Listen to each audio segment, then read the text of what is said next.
state things or the No, Well, one was like, it listed, student activities? yes, Yeah. and then I saw it in the middle. Figured it Good out. evening. We'll call this Average intelligence, January 19th School Committee meeting to order.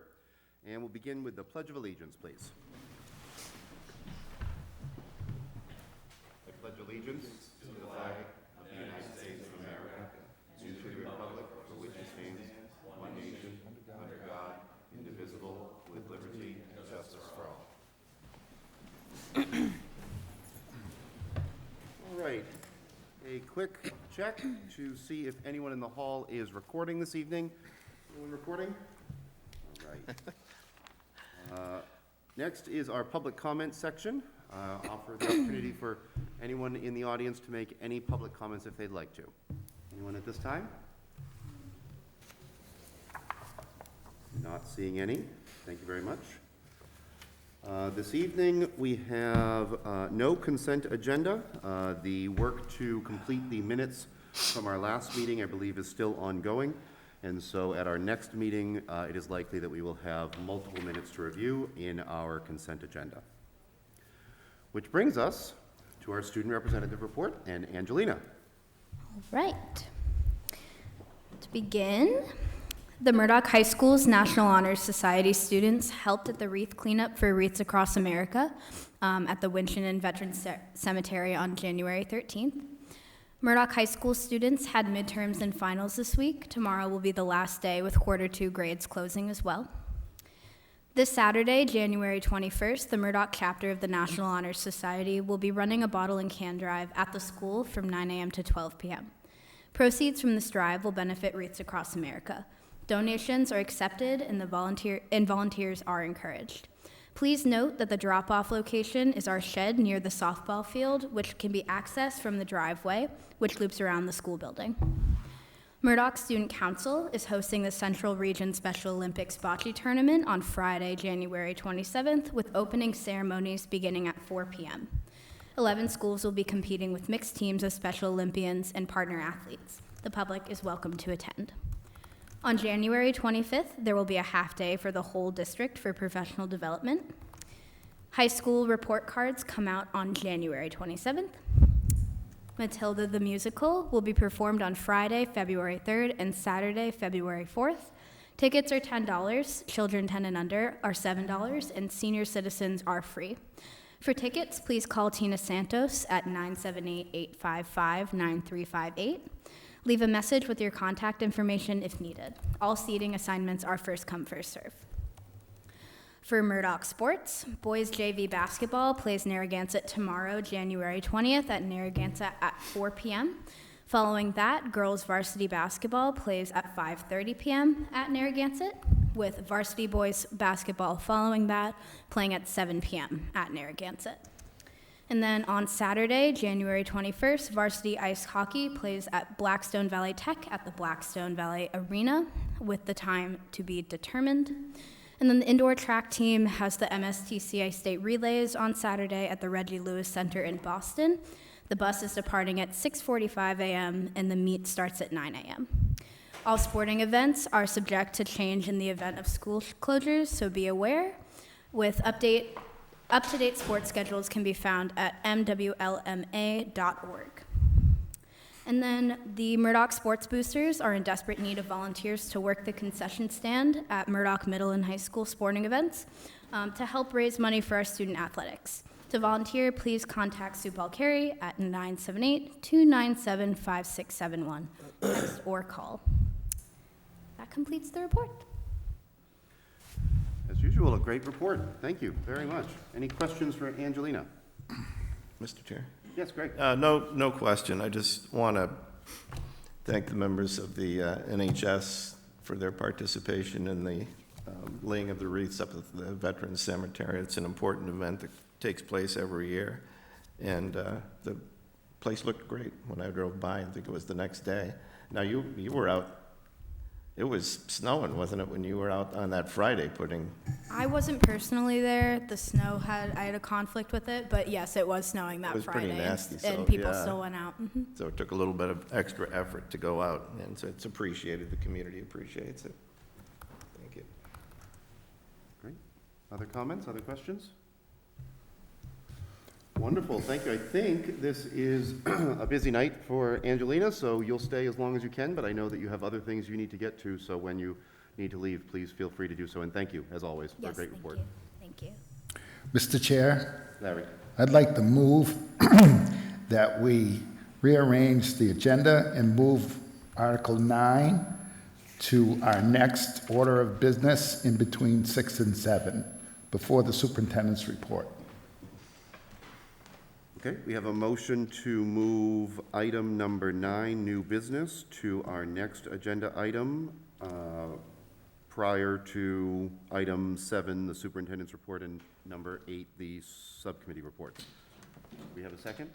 I'll second for discussion. I'm just wondering why. All right, we have a motion and a second. Any discussion?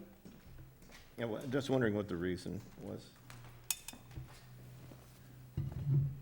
I think it'll be clear when we move to the superintendent's report. It'll make more sense. The superintendent's report will make more sense if All we right. do it in this order. I trust you. Okay? Yeah, that's fine. Other discussion? What are we, We have a motion and a second to move number 9, new business, to our next agenda item.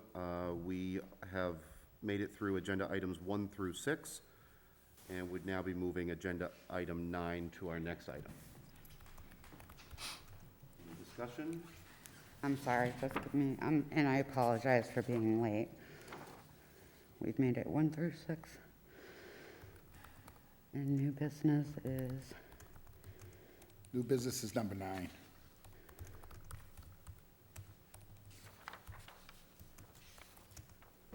okay, so moving that to the next, yes, no discussion. Okay, those in favor, we'll start down here with Alicia, Yay. and Greg, Aye. and Larry, Aye. and Karen. Aye. And the chair votes aye, so we are on new business, which brings us to the organization of instruction. The organization of instruction is a policy that exists in Winchendon Public Schools policies. These are policies that are available on our website and are also, or linked on our website, and are also available at the website that is in your agenda. This policy regards the organization of our district, and it reads, "The district offers a diversified educational program compatible with the needs of the community and state standards. The organizational plan is designated to facilitate the philosophy of educating every student, each to his or her fullest potential. The structure will consist of 3 levels: primary, elementary, middle and secondary levels. The primary and elementary level, which includes schools with pre-kindergarten through grade 5. The middle level consists of schools for grades 6, 7, and 8, and the secondary level consists of schools with grades 9, 10, 11, and 12. And finally, special education services are integrated across each grade level." The topic for your consideration tonight is to change this policy to allow more flexibility in the organization of our educational institutions. This was brought up by Member Cast during the December meeting as a limitation of the district's ability to consider the administration's proposal of the Early Childhood Literacy Center and the reorganization of the district. The suggested motion that you have there aims to provide more flexibility to the superintendent and/or the administration. So rather than identifying the structure consisting of specific levels, the proposed motion says that the structure would consist of up to 4 levels: early childhood, primary, elementary, middle, and secondary. So that would replace your 3. And to change the specificity of the individual levels to the sentence at the end of the suggested motion, which reads, "Levels will include grades as determined by the superintendent or his or her designee and may change as district circumstances warrant." That is our agenda item. If there is an interest, happy to entertain a motion. Mr. Chair, Karen? and I apologize again for being late. So my first question is, was there any public comment on this? No. Was there any public comment at all? No. Okay. Not. So as much as I would like to take care of all this business tonight, I think as much as I know that you drove 140 in some of the back roads, I have been driving the same roads, or maybe not the same exact roads. Obviously, I didn't. The roads are kind of crappy tonight, and I've heard from quite a few people who wanted to be heard tonight, and I do not see them here. So I am wondering if we should table this, and I know that I don't want to drag this out either, so before that is brought up, I really don't want to drag this out, but I know that there are people that want to be heard. So I really would like to make a motion that we table this business regarding this for the next meeting, at least, because I understand that we have a problem with not being able to do hybrid or whatever the issues may be with our meeting, the way we meet, but I don't know how to solve that. That's not my job, unfortunately. If it were up to me, we would have Zoom meetings and be able to have people here safely. But I think some people may have decided not to come tonight because of the road conditions. And I don't want to put people at risk to be here. And I also did not get a packet today in my email. I don't know if the rest of you did. But being handed, Karen? yes? If I could just interrupt you, you do have a motion that we need to act on. Okay, so I would like to Then we- make the motion to Right, go on table. discussion. A motion has been made to table item 9A. To continue discussion on that item, we would need a second. Do we have a second to the motion? We have a motion to table item 9A, the organization of instruction. Do we have a second? Okay, not hearing a second. Happy to entertain any other discussion other than the motion and/or any other motions. Mr. Chair, I'd like to make a motion that we accept the amendment as, not amendment, the motion as written. Okay, we have a motion to accept the motion as suggested on your agenda. Unless the committee would like it read out loud, I will skip that to save a little time. It is on your agenda, and it is the same agenda that was publicly posted. That motion is to change the policy in accordance as it's outlined in your agenda. Do we have a second to that motion? I'll second it. Okay, we have a motion and a second. Any discussion on the motion? Mr. Chair, Karen? my only discussion is going to be the point I made previously when I made my only discussion is going to be the point I made previously with my failed motion, which is that I think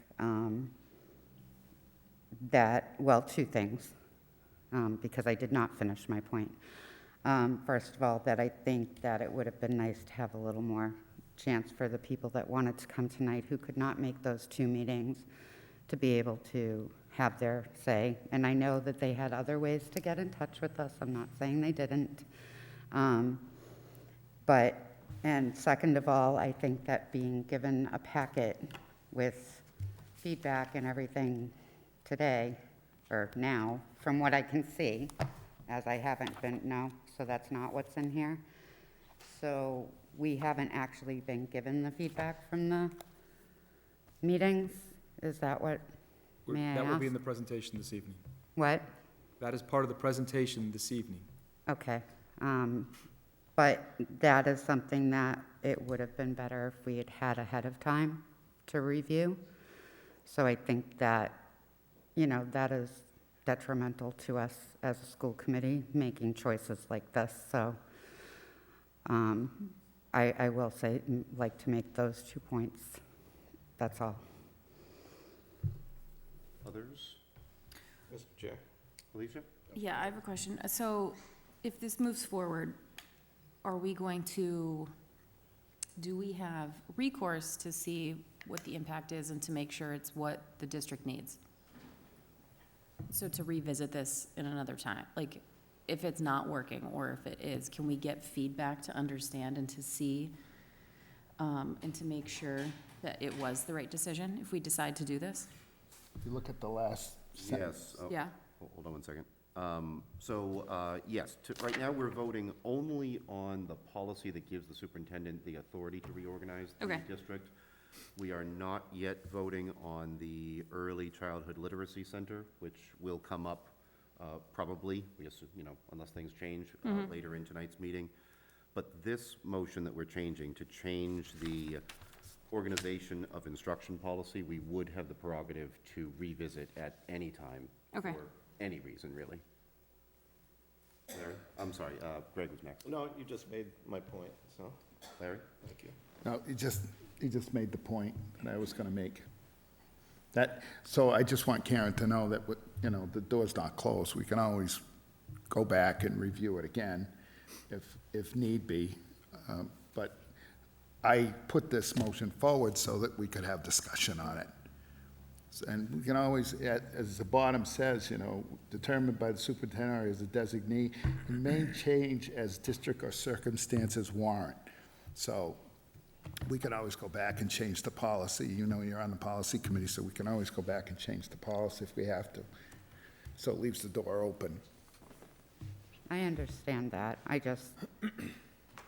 It would have been nice to hear from some of the people that wanted to come and speak to that. Just to reiterate what the superintendent said a moment ago, the feedback that I think you're seeking, that was received from community members, townspeople, students, staff, that I think is in the superintendent's report tonight. That is not something that is presented as a part of the consideration of the change of the organization policy, but most certainly will be provided to the whole school committee before we vote, if we vote, on the Early Literacy Center. Right. No, I understand that.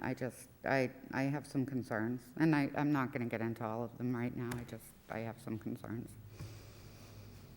Okay. Other discussion?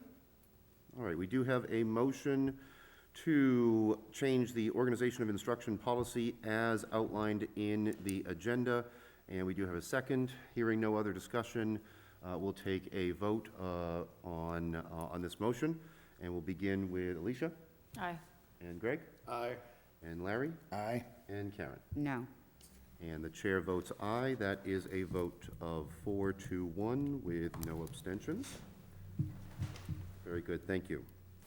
That brings us to 9B, our mid-year review of the superintendent. And I will open this up to all members of the committee because I think just about everyone here has contributed during the last week to some of the things that we have available to discuss. Because this was first brought up by Member Murphy, we might begin with Larry or Karen, because I know you wanted to have a say in the instrument that we use. Certainly open it up to either of you, or to really to any member. If I may, Mr. King? I think we had a motion and then we moved, just for clarification, we had moved 9A in between 6 and 7? Yeah, No, all of 9. Yeah. All of 9 or just 9A? I'm sorry. all of 9. All of 9. Okay, my apologies. I think so, yep. Any reason that we want to change that around? Is there? No, I just wanted to make sure that we were doing it in the order that we were outlining. Okay. Okay, open it up to the committee on the mid-year review of the superintendent. So, Mr. Chair, Yes. what Larry got from Tracy is pretty much the same as what was in the document that I tried to share with you all, which apparently, instead of sending to you, went to my drafts folder, and I apologize for that. Apparently, it did not want to send to you all. All right. The rubric that Member Cast is referring to is the indicator rubric for superintendent evaluation. This is a rubric that is established in relative generic fashion by the Department of Elementary and Secondary Education. The document that we have is the rubric itself. It is not an evaluation form. It is not a document that we would complete. Instead, it is a rubric. It is the things that we could consider using as an evaluation outline, for lack of a better word, for the superintendent for this mid-year. Hearing one member's opinion, did others have similar or different feelings about the rubric? No, I don't. Uh, No, it's fine. I just, I would like, I like having the rubric to look at. I just wish we had a form to actually vote on tonight so that we could get the process underway. Thank you. Larry? Well, again, I think Tracy was pretty good in sharing with us that in the spirit of providing Mr. King feedback, we don't really need a form or a template. We can have guidelines in the areas, and we can certainly have Mr. King in those areas provide us with an update on what he's working on, and then after, we can provide him feedback on that, and that would be the mid-year report. So we don't need a template. We just need a night where Mr. King can kind of give us a state of the state report, and then we can provide him feedback on, how we think it's going and what things we have questions on, or that kind of stuff, or even about his job performance in the first half. So that is a conversation, not necessarily a written thing. It's a public. This is what Tracy told me when I spoke to her on the phone, which is different what we had before. We had a written one, but for the summative, the end of the year evaluation, then she said that there is a template that she provided, and that's the one we would use for the end of the year. So it sounds to me like we just need, maybe at the next school committee meeting, I don't think we're prepared to do it tonight, and I don't think Mr. King's prepared to do it tonight, but we could ask Mr. King to provide us like a state of the state report on how the schools are going the first half of the year, and then we can, provide him with feedback. I'm sorry to have my back to Karen all the time. That's okay. So that we can provide him with feedback or ask questions or any of that kind of stuff, and let him know how we think, after his report, how things are going. And it's public record, so it would be recorded and all that stuff, so if we needed to go back, it'd be in the minutes and whatnot. Then for his evaluation, we'd have a template and a form that we would all fill out, and then the chairman takes those reports, puts together a final report that we share in public with, at the end of the year. So that's my line of thinking. Tracy convinced me of that, and I think that's what we should go with, and hopefully the chair and Mr. King will agree to that, and we'll move on. Maybe at the next meeting, we can get a state of the state report. Mr. Chair? Right? Yeah, I don't have a problem with doing that. I guess it's just, my preference is to have something, I know it's recorded, and we have that as a public record. I guess, just from my own standpoint, in terms of a public record, I would rather have something other than just minutes, that people can go back to in the files, a hard copy, if you will, to look at, but I'm not gonna stop the process, for that. So I say we move forward at this point. I think it's always a good idea to have something in the files that someone from the public can go and pull out and look at in terms of written comments from the committee, but we can hold that till till the end of the year. I have a question. So are you both suggesting that we don't use the rubric that was given to us? No. I don't So think that, we are going to use this rubric and then we just give it to the superintendent to then kind of explain his points of view from, Yeah. oh, okay. All right, 1 through 4, perfect. Okay, I agree. I would Mr. like some sort of structure that is in black and white to be able to, hold people accountable. Mr. Chair, a couple of things now. First of all, if you look at the email that Larry was kind enough to send us that was forwarded that he forwarded us from Tracy, as he stated, the mid-cycle review is a conversation, and it's based on the goals that we set at the beginning of the year that we worked with Mr. King on. So I think that if we're, as Greg said, it's great to have something in writing, and I agree with him, I like to have something too, that we should be utilizing those goals as the basis of our conversation. That's what the mid-year review should be based on, just like the summative review at the end of the year, because that's what we need to judge and hold Mr. King accountable on. So I would make the suggestion that when we're putting this together for the next meeting, that we put together the list of goals that we set for the year and utilize that to then, if we're going to use this rubric, have him give us a state of the state, as Larry put it so nicely, of what he's working on with those goals and how he feels he has come along, and then we can give feedback, both oral and with the rubric, sounds like pretty much everyone is saying the same thing. pretty much. So I think we're in agreement that we're going to use the rubric as the framework. We will ask the superintendent to provide his feedback on his performance during the first half of the year based on that rubric. And at a future meeting, possibly the next one, but that might be a little quick, maybe the one after that, we'll have a report out. And then at the end of the year, we will do a summative evaluation, which would include full documentation from all of us and the full committee. Is that reasonable?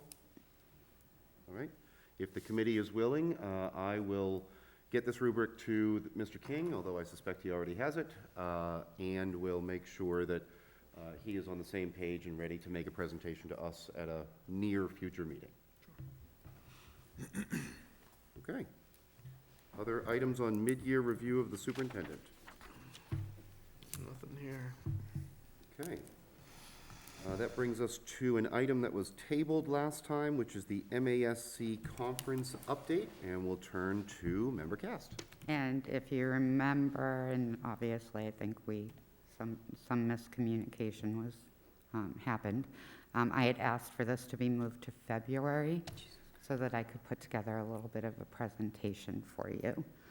So I'd ask that that I work with you towards putting it in a February meeting. All right. We have meetings on February 2nd and February 16th. Do you have a preference? 16th. 16th, okay. Entertain a motion to table item 9C to February 16th. So moved. Motion, do we have a second? Second. We have a motion and a second. Any discussion? Those in favor, Alicia? Aye. Greg? Larry? Aye. Karen? Aye. And the chair votes aye. 9C, tabled to February 16th. Our next item is the Cost Revenue Sharing Committee formation. As you'll recall from our last meeting, we introduced this topic to the committee and the public for the first time. It has also been discussed with the other committees in town, including the Finance Committee and Select Board, and many of you participated in the Tri-Board meeting earlier this week, where this was also on the agenda. Just as a point of, to help those of us with short memories recall, this is an item where the town endeavors to have a shared committee made up of members of the Board of Selectmen, the Finance Committee, and the School Committee, to make recommendations to the town on the sharing of costs and the sharing of revenue that is designed to the town, or given to the town for the purpose of multiple opportunities within the town, such as some revenue or costs being absorbed by the school department. This, I believe, was passed at the tri-board, but I will turn to co-chair Vine here in a moment to just give us an update on what happened at the tri-board meeting before we consider a vote. Yeah, it was passed, as a matter of fact. The Select Board and the Finance Committee have already chosen their members. I don't recall off the top of my head who they had chosen, and they are simply awaiting, town manager is simply awaiting at this point the choice of our appointees to that board. So one of the things before us tonight is a suggested vote to appoint members of this school committee to the tri-board's new cost revenue sharing committee.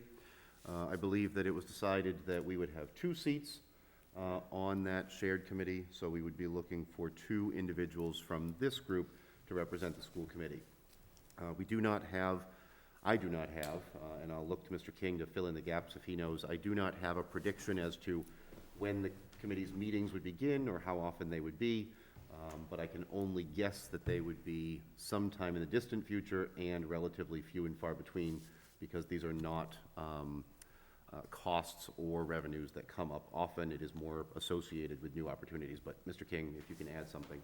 Sure, I think the intent is to actually have this meet rather soon, approximately 4 times, but in order to get this taken care of actually for, if I'm not mistaken, our current budget season, to commit to writing a memorandum of understanding relative to the cost and/or revenue sharing for this budget. So relatively soon. Happy to take volunteers or folks that would like to nominate others. Alicia? Volunteer. Alicia volunteers. Greg volunteers. Okay. Well, we need 2. We got 2. Happy to entertain a motion. I'd like to make a motion that we appoint Alicia and Greg as our representatives to the Cost Revenue Sharing Committee formation. I second. We have a motion and a second to appoint Alicia and Greg to the committee. Is there any discussion? All right, all those in favor, well, we won't start with Alicia and Greg. Karen? Aye. Nay. Larry? Aye. Greg? Aye. Alicia? Aye. And the chair votes aye with many thanks. You're welcome. Very good, thank you. Sure. If you don't mind, we will put any updates from that subcommittee in our subcommittee's item every week. So anything that you have, Okay. please just plan to deliver that to the school committee during the subcommittees. Sounds good. All right, that concludes number 9, which brings us back towards the top of our agenda, and we are now at number 7, the superintendent's report. Sure, and so we'll start this evening with a budget update, as we discussed last meeting, and a little bit of the new format this evening, but I will turn that over to Ms. Babinski to go through here at this time. Is it not up? It's just Andy. So basically, this is a step in the direction of where we would like to go, but it's not the full. Excuse me, I'm sorry. Do we have this for the, I'm working on it. It's going to Okay. come up, yeah, I was just going to give a little Thank you. background first, yes. When we develop the budget for next year, at that point, you sort of outline your template of line items and whatnot. So in this case, I'm working off of the template of your budget from for this year.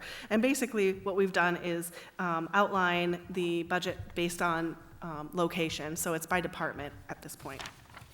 The reason that I suggest doing it or looking at the numbers in a summary view is that Munis doesn't always show all of our encumbrances as far as salary obligations. And so we have a little bit of an ability to manually change some of this stuff back and forth each month to get a little bit of a tighter look as to where we stand financially. One of the things that you'll see is that there's some color coding. Basically, anything that's not colored is something that we have pretty significant control over. We can say, nope, we're putting a freeze on textbooks because we're concerned about money and we're not going to purchase, make a big textbook purchase right now, something like that. The things that are in orange are salary obligations for those staff members that are in a collective bargaining unit or an independent contract. And unless a person were to leave or we filled a vacancy, those numbers really don't change. We know we're going to pay a certain salary to an individual for the year. So those really shouldn't change too much, and they're more situational because we'll know that something's happening. And the ones in the pink are going to fluctuate more radically, such as subs. We could have a flu outbreak at one of the schools, and our line item might go up, a few $1,000s, one payroll, and then the next week everybody's there, and it doesn't change very, very much. So what we've done is obligate our salaries, and we included call a run out or a forecast.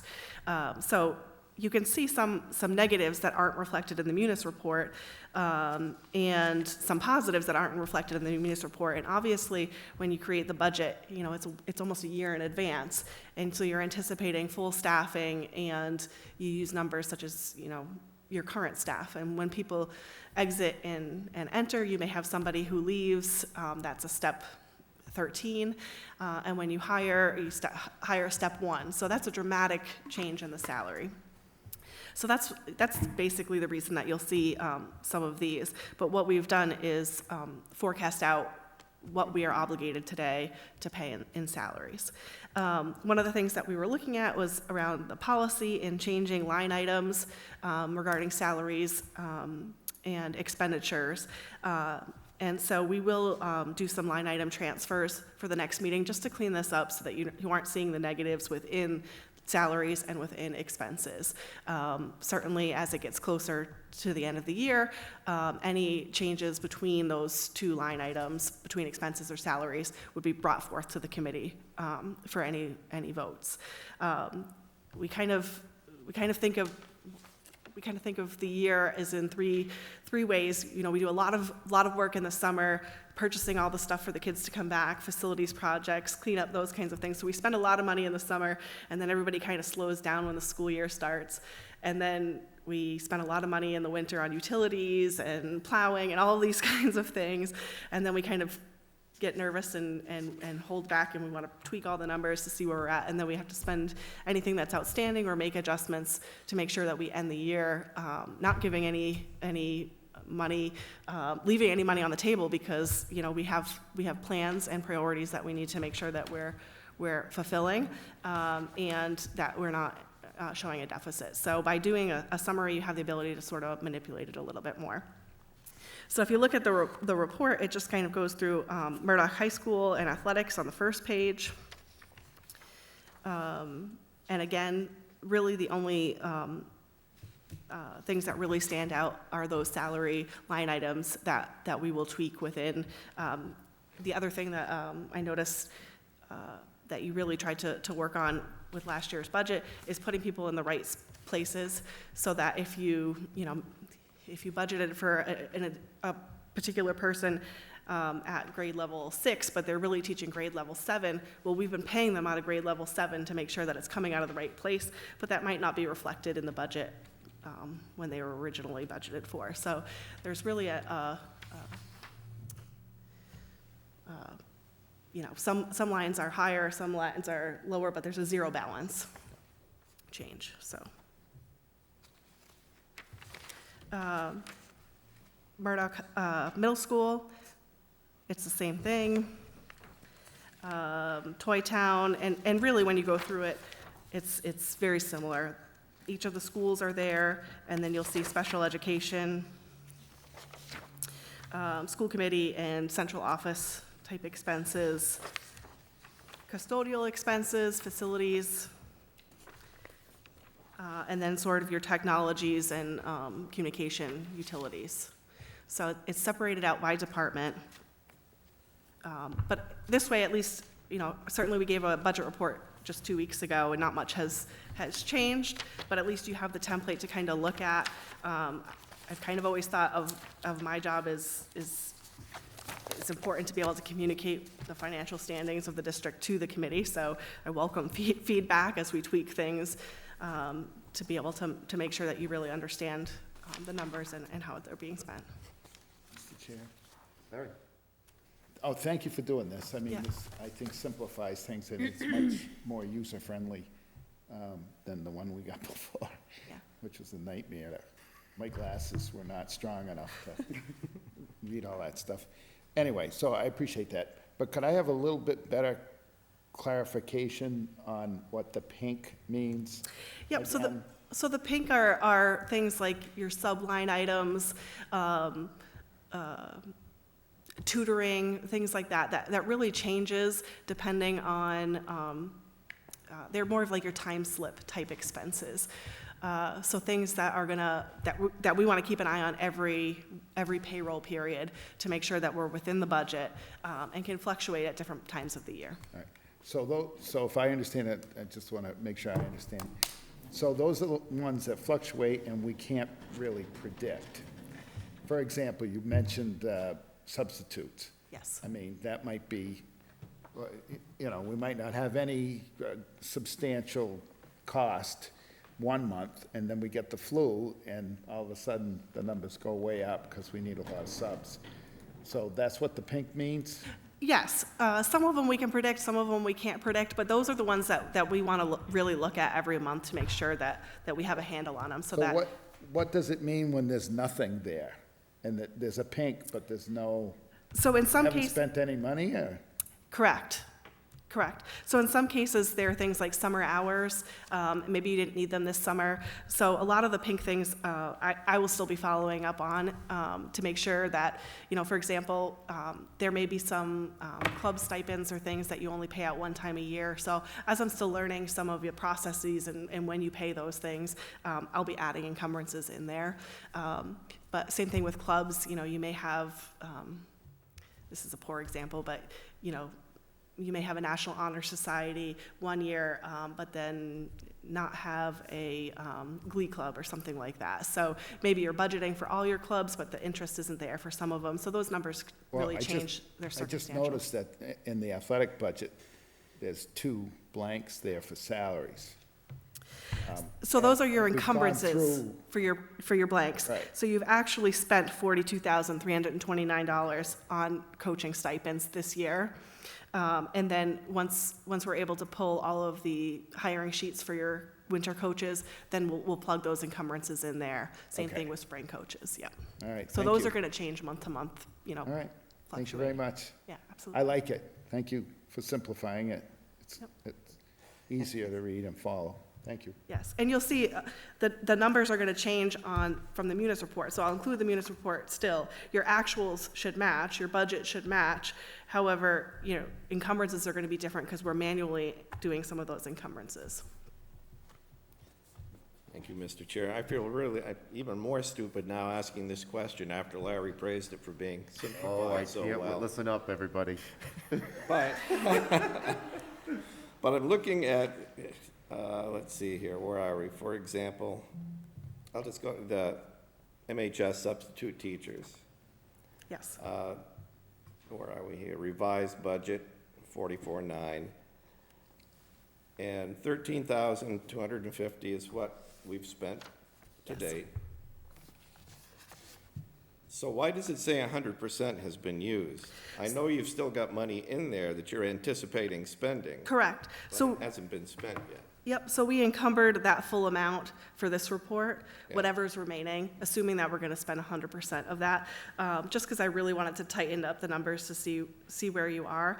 And as I get more comfortable with how much you're spending per month, I'll move some of that money over if you're not spending it more dramatically. So this is kind of a conservative approach.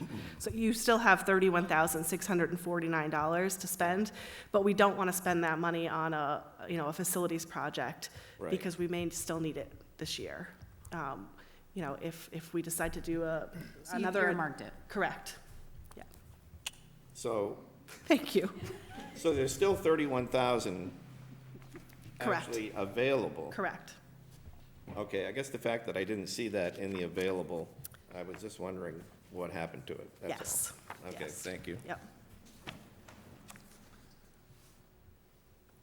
Huge improvement. Thank you. Very helpful, very clear. The only thing I might add is, these numbers tell a story, but behind some of them, there's a subjective analysis that you do and Yes. that perhaps the superintendent does that tells us whether or not these should or should not be alarming. Yes.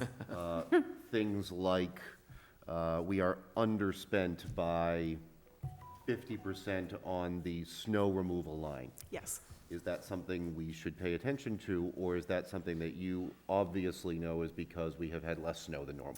Yes, so I did change the print areas a little bit for this report because frankly, I just didn't really feel super comfortable yet sharing all of my mindless thoughts as I was going through it.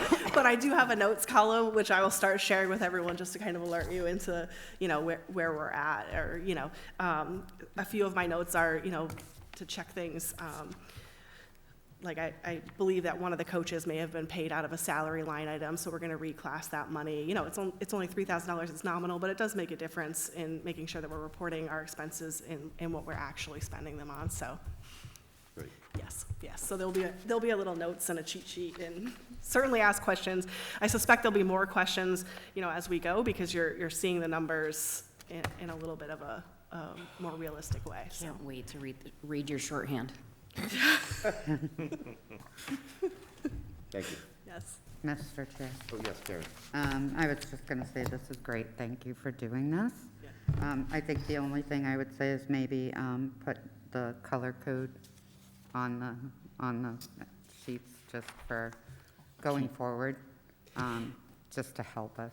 Yes, and you may find that they're not, you know, how you want to look at it. This is really, you know, I know. if at the end of the day I have 10 minutes to look at the budget, I go pink, orange, white, you know, so that's kind of how, you know, I'm Right. prioritizing it. So, but yes, I can certainly do that. Yeah, I just think that way too, if somebody new, whether, you know, new to school committee or, you know, somebody's here, that, because we're not going to explain this every time, it would be helpful if somebody's in the audience and they're like, what does that color mean? So I just think it's helpful. Absolutely. Thank A you. legend.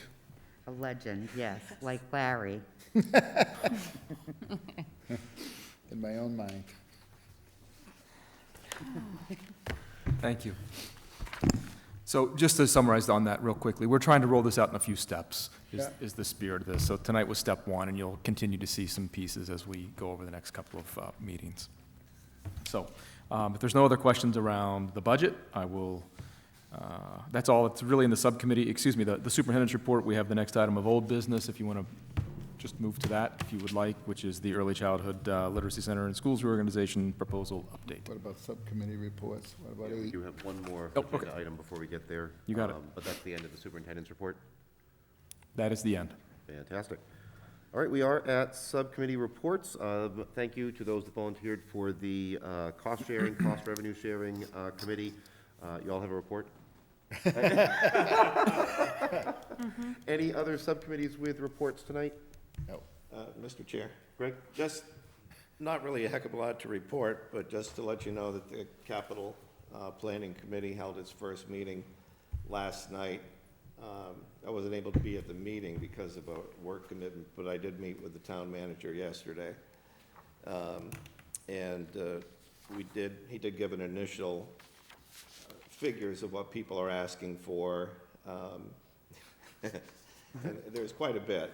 And there's going to be a lot to go through and a lot to sort of weed out, but there are a number of projects town-wide in the schools that I'm sure that we're going to be able to take care of. But we're going to be going through it in more detail starting next Wednesday. We're going to be meeting weekly for a bit. Do you have a good appreciation for some of the capital priorities for the schools that you bring with you to those discussions, or would you need something like that? Well, it would be helpful. We do have a list on the sheet that Justin gave me yesterday. It's got a number of items such as the parking lot and the lift at Toy Town. And there are a couple of others on there. I can't recall them all off my top of my head, but as we get into it, I'm going to sit down with the superintendent and get into a little more detail on what he thinks the priorities for him are anyway. If I may, I think there's been an outstanding list that has just been sort of carried year to year that have not been funded. So at this, sort of, the parking lot is a perfect past. example. We've had that on there for, you would know better than I, many, many years. Right now, that's sort of where it stands. But Mr. Vine and I I'm more than happy to sit down and go through any additional items. And I communicate with the town manager as well to discuss some of those items, and the DPW director, like as an example, specifically about the parking lots. So, in the spirit of what we've been doing over the past couple of years, where we're working much more closely together, they're getting a firsthand look from the town perspective of what that parking lot looks like as they've been helping us salt or plow or whatever that happens to be. And so they're seeing that in real time in the winter. So it's sort of adding an extra emphasis for us, which I think is very beneficial at this time. But we'll flesh those out as we go through the process. It's a public document, so if the committee would like me to, I'd be more than happy to make a copy of the sheet that Justin gave me yesterday, just to give everybody here an idea of not just what we're looking for, but all of the necessary items that we're basically, talk about revenue sharing. That's really what it comes down to, is because we have to weigh priorities from all of the departments with ours, as well as the capital planning committee goes through them. And if I may, the other additional piece is something that we want to clean up is there are things that have been funded. So Mr. Kane brought something forward to me. It's been a couple of months now from the Finance Committee. He brought in a particular sheet that I had not seen before and discussed with town manager, and he was a little unclear as well about a number of projects that possibly have been funded in the past, but that have not been executed. So it's another piece that we want to pursue as it's kind of money left on the table, and we'd like to, in projects that need to be done. So there's some discrepancy around what's been funded, what's not, and if it's been funded, let's verify that it has been completed, and if not, let's pursue that as well. So there's a few things going on at the same time. Other subcommittees? Our calendar committee is meeting soon. Yeah, Jess and I are all over it. Jess and I are all over it. There you go, folks. Jess and I are all It's the over it. report. Great answer. Policy Subcommittee meets on Monday, January 23rd at 6 p.m. at Town Hall 4th floor conference room. That will be the first meeting of that subcommittee in a while. So encourage folks to attend that if they are interested. And I think that's the end of item 8. All right, which does bring us to old business number 10, and we'll turn it back over to Mr. King for an update on the Early Childhood Literacy Center and reorganization. Mr. Chair, Yes. I'm sorry. I'm going to make the same motion, even though I know it's most likely going to fail, but I am going to make the motion again because I do think it's important for people to have had the chance to hear this in person or see it in person, however you want to put it. And I also think that being handed this packet on it last minute, if we're going to have a vote tonight. I do want to hear what you have to say, but I think it would be better if we could do this on a night that hopefully we wouldn't. I know we're in Winterden, as I call it, so I don't know when a good night would be, but I just would like to say that I would like to make a motion to table this to our next meeting. And just for quick clarification before I ask for a second, are you asking to table the update or the vote or? The vote. So can So we, if you want to wait till can you that withdraw the part, motion if we want to allow the update? I think the vote with the update is Okay. part of the vote, so. Okay, so we have a motion to table item 10A For discussion, we would need a second. Do we have a second on the motion to table the Early Childhood Literacy Center and Schools Reorganization Proposal Update, item 10A?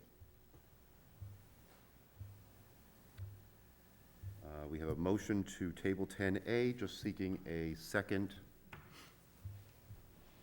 And not hearing one, the motion does fail. All right, we'll proceed with the update, please. Sure. So an update tonight on the Early Childhood Literacy Center school reorganization. Most specifically, this will be about the multiple fora outcomes that we've had over the past couple of weeks. Just a quick agenda, a quick thank you to a few folks that worked on these fora, a quick overview of sort of where we are, sort of what the proposal is, and the outcomes of those multiple fora. And I know, just to clarify, that Ms. Cast has referenced a packet multiple times.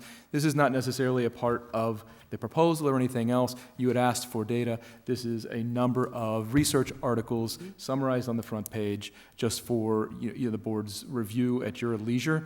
There are no different articles than if you went in and punched in a Google search and looked up research articles on early childhood centers. So I just wanted to clarify that. That's not necessarily a part of what I am going to discuss this evening, unless you might have had some questions that I could possibly answer. So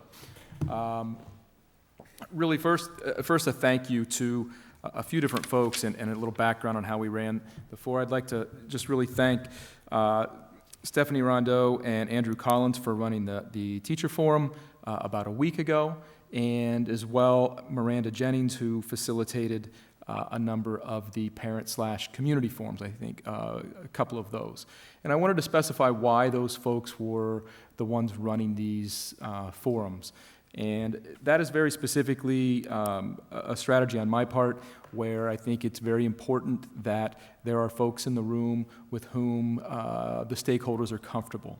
So specifically, we could use the teachers fora as an example. When when an administrator is in the room, it is it's an interesting dynamic in that the folks who have a lot to say oftentimes don't say much at all. And so I learned this many years ago, that when you stand in the room and you present some great topic and you think there's going to be much conversation, oftentimes you get no conversation, which means you take as sort of like, okay, this is great, we move forward, and then you find out later there were lots of things that we wanted to say.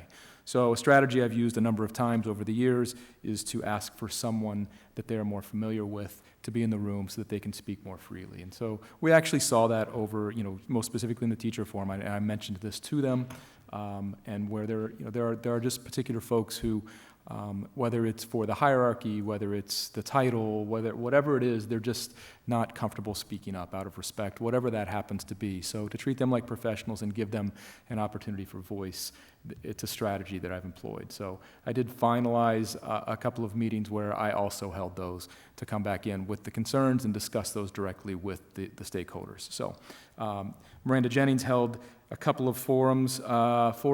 Last week we did a day, I think we mentioned this the last meeting, we did a morning session, we did an evening session a week ago, and then we did an additional evening session this week on Tuesday, and the same, we did a teachers forum last week on Tuesday, and we did an additional one that was facilitated by Ms. Rondeau and Andrew Collins, and then again, we did another forum with the teachers that I facilitated and worked with on this Tuesday of this week. So just to thank those folks and give you a little background as to how we came at that particular process. I just want to give folks the space to speak.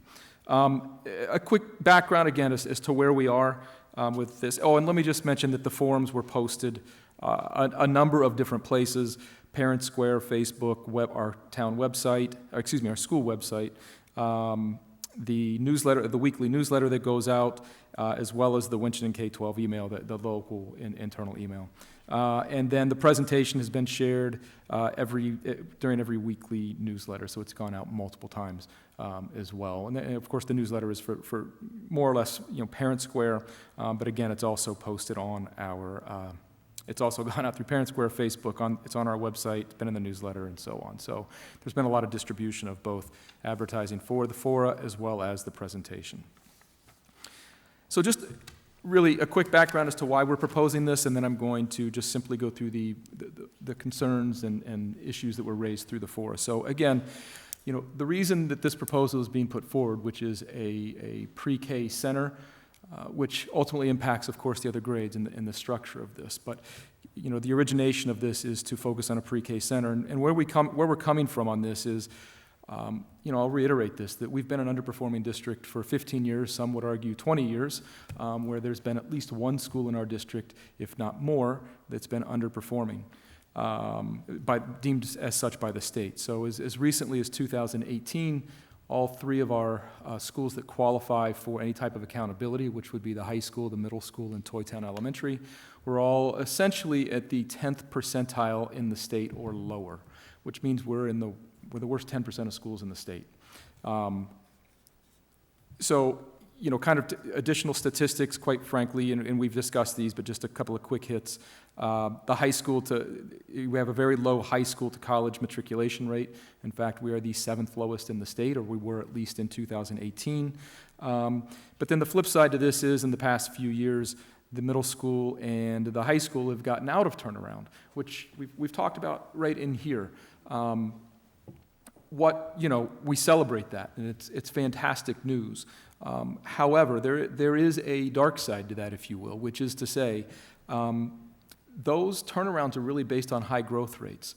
And if you look a little more closely at some of those numbers, the proficiencies, quite frankly, aren't there. We're still below on proficiencies, and at some point there will be a ceiling on that growth rate, and at which point it will come back to what's your proficiency. And so what that really means is we're putting in place some Band-Aids. We know our kids are behind, we're pulling them along, we're pulling them up, we're making up ground, but we're still not at the proficiency level that we should be at. So we have some Band-Aids there, and we've been underperforming for all these years. And so from my perspective, that poor performance comes down to really three separate reasons. It either means that we have poor teaching, it means that we have kids that can't do the work, or it means that we have a system that's broken. And quite frankly, I feel very strongly that we have very capable teachers. I feel very strongly that every child can learn if given the proper opportunity. And I feel pretty strongly that systems are designed to produce the results that they do produce. And there's many different examples of that. And I discussed this with teachers this week, which, one that has frustrated with me over the years is the DCF system. It's a system that's designed to do exactly what it does. We pull students out of homes, we then 2 weeks later, 3 weeks later, 4 weeks later, we reunify those same students with parents quite possibly, and from an administration perspective, we oftentimes get frustrated with that when we see what's happening. But that's the system. That's designed to work that way. We have, from a literacy perspective, many years ago, and some of you may know of this particular program, whole language was a way to teach literacy for many generations. I'm sure Mr. Murphy remembers whole language. But we produced a generation of students who couldn't read very well. That wasn't about poor teaching, that was about a poor system that just didn't work, and we then realized we needed to go to phonics and so on. So really, we're a product of the system that we work in, and in order to affect long-term change, I feel very strongly that we need to change our system, which means to focus on, building up from the bottom up and putting a focus on that pre-K to K transition. And we discussed these numbers, repeatedly in here, but, we're trying to put a real spotlight on, our most critical learners to give them a step up. And so this is about what's best for students. I'm going to be really clear about that. This isn't about a financial necessity. This isn't about a space necessity. This is about moving in a direction that is best for the children of Winchendon over the next few years. So, we've belabored the kind of poverty to academic outcomes over the past number of meetings, and I don't want to spend a lot more time on that. But really, we can't fix poverty, but what we can do is give families who are struggling a better opportunity at access to the pre-K system. And again, over the next couple of years, we would anticipate having full-day pre-K situations where right now, if you're an impoverished family, you've got to work, you've got to find something different. We offer half-day programs, and that's not working for families. And so we are also looking to gain access to more of the families in Winchendon so that we bring in more of our students, more of our pre-K students, to help them get ready for kindergarten. That is really at issue as we go forward. So with that, a number of FORA outcomes, and I just put these at a very high level, and I just wanted to go through these individually. Many of these overlapped between the families and the educators. Most specifically, I would say, and I didn't put these in any particular order, but interestingly enough, the one that really overlapped here is the timeline. The timeline issue was raised by both families and community members, and I should outline as well. There were much fewer families that attended our meetings. I'd say overall, only about a half dozen families attended our 3 meetings. And both those and the teachers raised the timeline issue. And, sort of the way to address that is we currently have, if we do this today, or this month, I should say, we have 7 months. We have 7 months before we open our doors again in the fall. The reality, however, is the window to get this work done is really not changing, and it's not available to us today. The work has to happen inside of a particular window, which usually is somewhere around the end of May, possibly June, over the summer before we open our doors, meaning the move, meaning getting classrooms set up, all of these types of things. We have that opportunity when students are not in our buildings. So the window for the work is tight, but the window to plan is not. So that's a great issue. 7 months, the window's always the same. But really, for me, the most important piece is how much more time do we do this for our students? We've been 15 to 20 years of underperforming. I don't believe we can afford another year so that we can plan in September and talk about this where we can't really move. I think our kids in our community deserve to move on this. They can't afford more time. So there were a number of concerns around timeline, but again, this is is there a timeline? The timeline to move will be beginning in May. We're going to have steering committees to work out all the other pieces and create a timeline and meet our targets. There will be some hard targets. There will be some soft targets. But that would be a part of our steering committee work. The moving, that's been a topic more specifically for teachers and staff, is the move.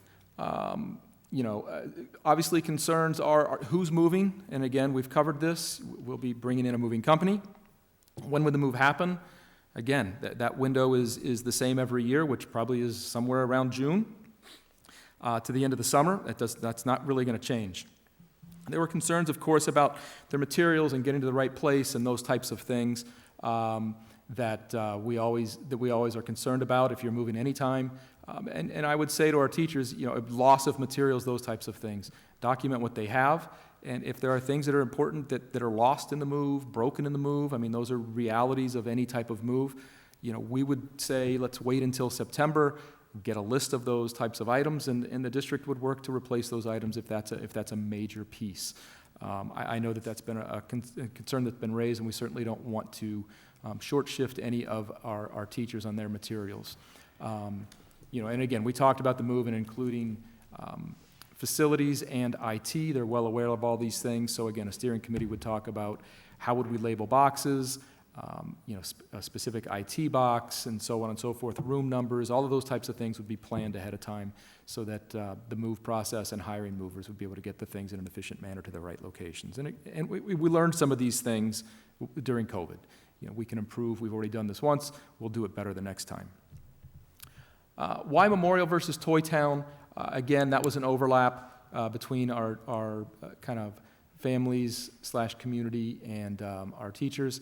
And again, the reality is there's an additional 20,000 square feet at the Memorial School. We documented that during COVID. We documented that during our custodial negotiations. It's approximately 20,000 square feet. It's actually a little bit over. So we have much more square footage at the Memorial School. And really, and again, I think I addressed this in the first evening that we proposed this reorganization. The numbers, if you look at the numbers of students based on our current enrollments, there would be about an additional 18 students at the Memorial School. So the way this all falls out, there's not a significant increase in the number of students that would be attending the Memorial School, which leads us to then why the Early Literacy Center at Toy Town. We don't have as many classrooms, clearly, and it would allow us to grow the early literacy center over years 2 and 3, where we would like to expand.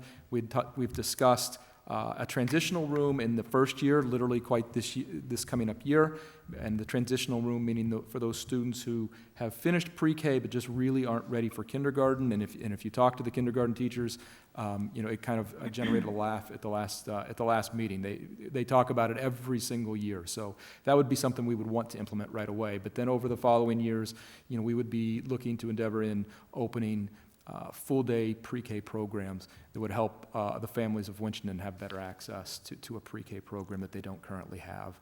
And it would be free of cost to our Winchendon families. The other piece at Memorial, that speaks volumes, we have a central HVAC system. There's going to be more students over there. And our grant, once again, for the mini split systems for HVAC at Toy Town really wouldn't allow us to go through every single room in that school, but it certainly gives us enough to hit the number of rooms required to run a pre-K/kindergarten system. Bathrooms, again, an issue that were raised by, most specifically, I would say, our teachers. Bathrooms at Toy Town is the question, and the conversation here has moved a little bit from the height of bathrooms and commodes and so on to access to said bathrooms. And again, in the teacher forum, we addressed this. There were concerns about how nearby the bathrooms would they be. The conversation that I had with teachers was, we're certainly not going to come around and mandate that you have to be in this room, you have to be in that room. There'll be the furthest rooms from the bathrooms as possible. There are some rooms that are quite distant. The solution to this is going to be through, again, the steering committees. Those teachers, pre-K, K, and so on, are going to be touring that school and saying, this is going to be our best location. The bathrooms are quite literally right across the hall. We have multiple private restrooms as well throughout that building. And so I mentioned that specifically because right now, currently, I think our pre-K actually has changing tables. If you're not familiar, some of our pre-K have diaper changes. But the way that they have that set up currently is we have a drape across some urinals so that they don't have to look at the urinals while they have some sort of table set up to change diapers. So, the proposal would be that we have some private restrooms, and we would set up in a proper way to do changing stations, as an example. There is an ability to move there's a limited ability to move, as an example as well, urinals, to lower those if that were necessary. But again, for the classroom teachers, they're going to be touring those buildings and saying, these are the best locations to have access to the bathrooms that exist. There were some current concerns from specialists specifically, and when I say specialists, I'm speaking of our music, art, PE, and so on. And they raised some concerns around how they would be split. Are they going to be considered part-time, and so on? And my response to that is, we're not trying to do this on a shoestring. We're in a period of growth for our district. We're not trying to reduce numbers of positions. We're trying to grow a number of positions and be more effective in what we do. You all have been here, at least Mr. Murphy and Mr. Vine, for many years and have experienced the cuts and the cutbacks and teachers having to take on duties from somebody else and shouldering things that they don't need to shoulder. And we want to get back to a place where what they need to shoulder is looking at the students in front of them. So we're not looking to cut. And I've been clear on that from the first night. There's no cuts to any of our union types of positions. We have multiple unions, and that's what's come up through these particular pieces. No part-times. And in terms of how they would be split between the buildings of that type of work, again, that comes back to the steering committees. What's going to work best for our kids? Specialists. Administration, sort of a similar concern coming from teachers. Does this mean that we're going to be sharing somebody across the multiple buildings? Is there going to be a part-time administrator? And again, the answer is no.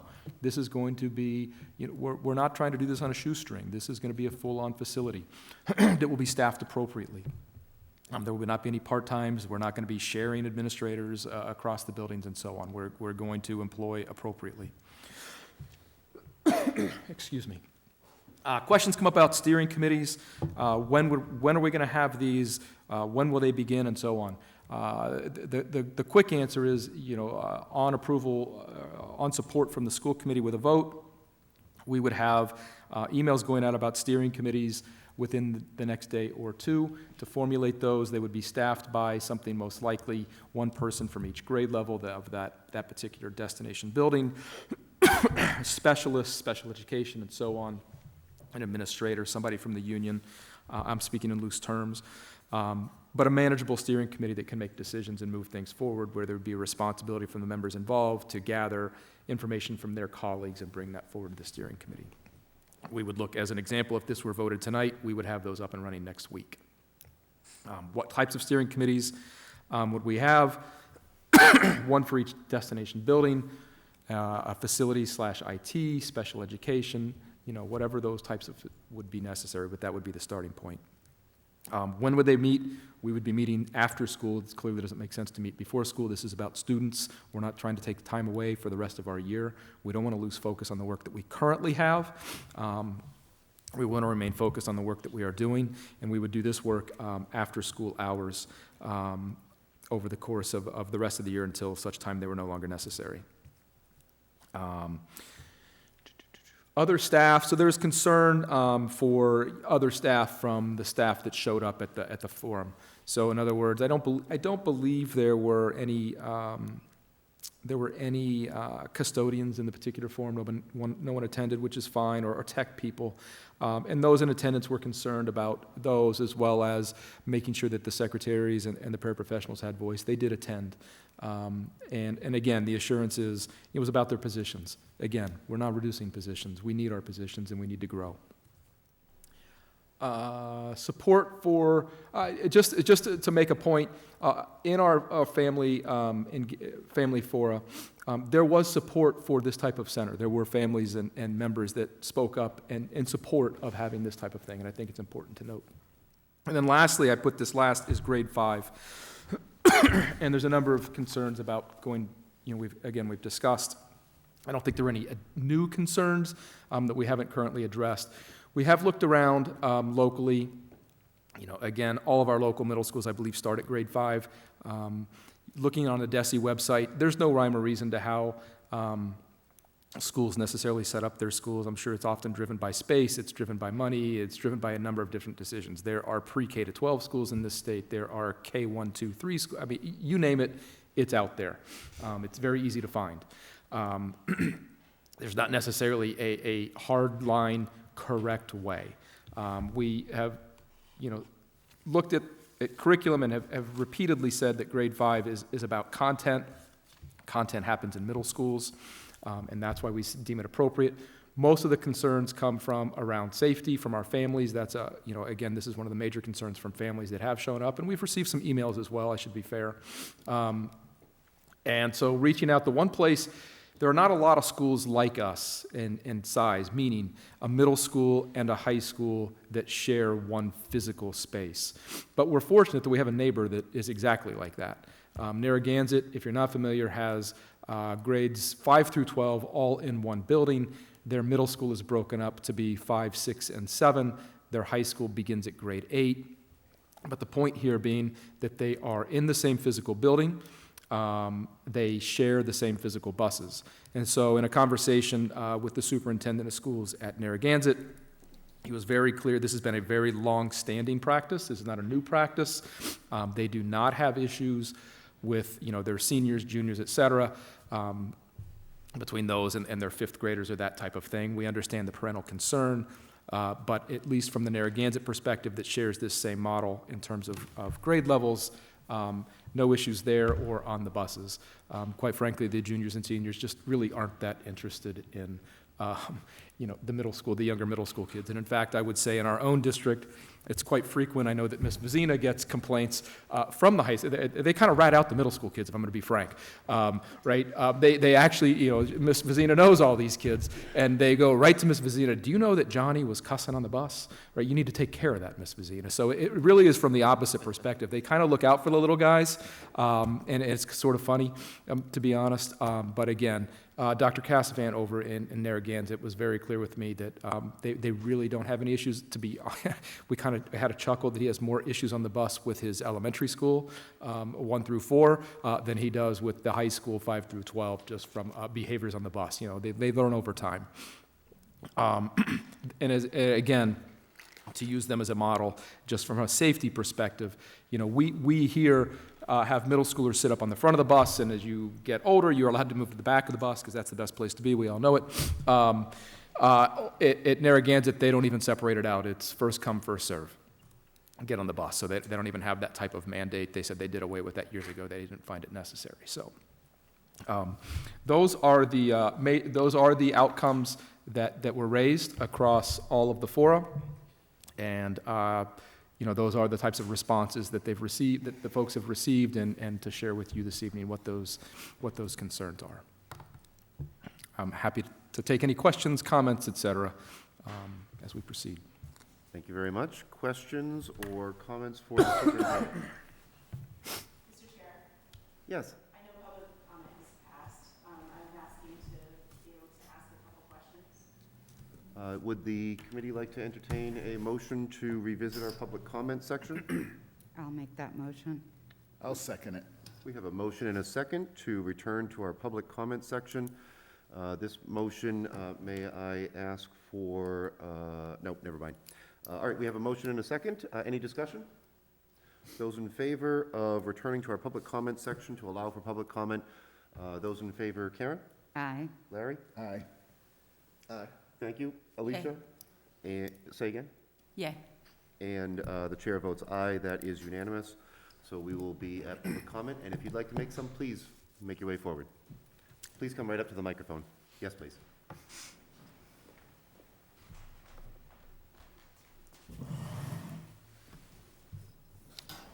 Thank you for allowing this. I appreciate that, everybody. So my name is Renee Eldridge. I am a resident of Winchendon. I do not have children in the system at this time. I'm coming to you as a community member, stakeholder. I'm very vested in my community, and I appreciate all of the time that has gone into and the thought sharing all this. My questions that I'd like to ask are, one, I just want to share the transparency piece, and this is not a negative comment, but I learned of this through Facebook because of comments that were made. So I do want to just share that while I don't have children in the school system, I wouldn't be looking to, you know, the website. I wouldn't be getting the Parent Square notifications, emails, things like that. So I do think it's important that we look at many social media platforms in addition to all of those that you've done. So you did do a lot. There were forums. I tried to educate myself prior to coming here tonight on prior school committee meetings and whatnot, and talking to the community. So that's one of my points I'd like to make is to keep in mind those community stakeholders that do not have children in school, that do have a stake in this. The other point that I'd like to just touch on is while you speak to the grade 5 at the middle school, and I know we have neighboring schools with these reorganizations, Gardner being one of them, has made a realignment. It's actually 5th through 7th, though, and 8th went up to the high school. I'm concerned because of my background as a community health worker and working with the Handle with Care initiative and understanding trauma, informed care, as well as the social emotional piece for children. So my concern comes through having 5th through 8th together housed. I did actually, and I'd like to share feedback from a local clinician who used to be in the Winchendon school system, saying that she has great concern because of COVID and because of, you know, the delay in learning and whatnot, emotionally and academically, to have 5th through 8th housed together. And I just don't know that piece, while you're looking at many things, has the social emotional really been thought of, discussed, and if so, you know, I really didn't hear any of that in the meetings. I haven't seen that in any of the forums, and I'd like to just see if that's been thought of. Thank you very much. If there aren't other questions, we'll allow you to excuse yourself, and we'll ask the superintendent to answer those questions. Other points or questions you'd like to ask? The other point that I'd like to just commend Superintendent King on is pushing the literacy piece. I appreciate that. I think that's extremely important. I am, again, just concerned around kind of, you speak to the timeline and just moving so quickly. That's what I'm kind of hearing within the school committee concerns as well, and some of you don't. But again, the transparency and the time to push this, to get this through. I'm wondering also, I didn't hear anything about where this is a new piece. How is staffing affecting the budget? Are you bringing in new staff for this literacy center? I would assume so. If I'm we going to may, defer to the chair as the comments go through the chair. I'm sorry, Ms. Eldridge. We're gonna let public comment conclude, and then Superintendent, you can absolutely answer any of the questions. That's it. Thank you. Yeah, absolutely. Thank you. Mr. Are Chair, there, if you don't mind, are there any other public comments while we are in our public comment section?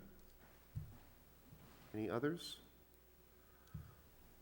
All right, that does conclude our public comment item, which returns us back to old business number 10.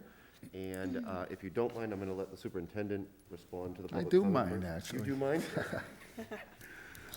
can I just say one quick thing? Sure. I just wanted to ask as a favor to the superintendent to allow Principal Vazina to address some of because she's getting the fifth graders. I'm just requesting that you give her an opportunity to. Of course. That's why they're here. Welcome. Well, thank you very much, Mr. Murphy, for letting me come up. So I know that there's been a lot of discussion that this is new and the transparency. I've been here for a while, and this has been have conversations about what that might look like if we had to reorganize. So in terms of Ms. Eldridge's comments, so the health, safety, and wellness of those kiddos comes first and foremost to me, 100%. And I know that Angelina will know this, that when you walk into the building, you're our kiddos. So looking at this right now and having this decision, the steering committees, I know we will have be looking at all of these pieces as we move forward and having these discussions. But again, the health, safety, social, emotional well-being of our kids comes first. And again, I think that's going to be a group discussion and how else we can support our students on top of what we're already doing for each and every one of our 6th through 8th grade students, and hopefully with 5th grade too, having them. Any questions? Thank you. Larry? Go ahead, Larry. Okay. So, if I understand the middle school correctly, you do things like for social emotional learning already. You got some things in place, like PBIS, and I don't. So when we brought PBIS actually to the district several years ago, Memorial, Toy Town, and the middle school all went to the training together. We all have PBIS committees, so we do a lot of that, the character education. We also have our habits of success, which we may call different at each school, but we have those. So teaching those skills like perseverance, stress management, things like that that are already being worked on too, and all the way down to kindergarten. So we have all of those things in place, and everything is very similar in terms of what they do for PBIS at Memorial, at Toy Town, and at the middle school. We just might call it a little different. So I know that they have star cards, you could say. At Toy Town, we have our students do their part, so pride, accountability, respect, and teamwork. So everything that we do at the middle school is very deliberate in terms of when the students come in, preparing them for the school year in terms of that social, emotional, behavioral expectations, academic expectations also. Excuse me, I'm sorry for those of us not. Yep, positive PBIS. behavior intervention supports. Thank you, Karen. Thank you, I was going to. Yep. I knew you would. That's the first thing that popped into my head. And my, It's- my understanding is that could you say the acronym again? I Yeah, used to so know this, it's but positive behavior intervention supports, and really, it's going over school-wide expectations. So really, in essence, having a similar language, a common understanding across, really going all the way up to 8th grade. And then when they go to high school, I think that we've got it into them at that point. So most PBIS stops at 8th grade. so really what you're saying is, when the 5th graders come up to your school, that they're getting an extension of what they've already got at Toy Town. So it's very similar to when the 5th graders come up to 6th grade. We're teaching them that we do very similar. We don't call it STAR, we call it PART, because we're bringing it up just a little bit of another level. It's the same thing. We do the same. They have STAR cards. We have Devil Dollars. And the expectations, again, are all similar, are all the same. So. Thank you. You're welcome to stay. Mr. King, there were a number of questions asked during the comments. Would you mind addressing some of them? Certainly, and I'm going to address, and correct me if I'm wrong, Ms. Eldridge, two biggies, social emotional, specifically, and the staffing piece that you ended with. So taking just a touch of a different bent than Ms. Vizina around the social emotional. So this has come up in some of our fora. Clearly, it's a common concern, and so. There's actually some teachers that spoke up around this as well as ourselves, but the social emotional is a piece that we're concerned at every grade level. And so if you were to talk to a teacher who works with seniors, what they're going to say is, oftentimes their kind of social emotional development is around 10th grade, right? Like everybody as a result of COVID has slid backwards.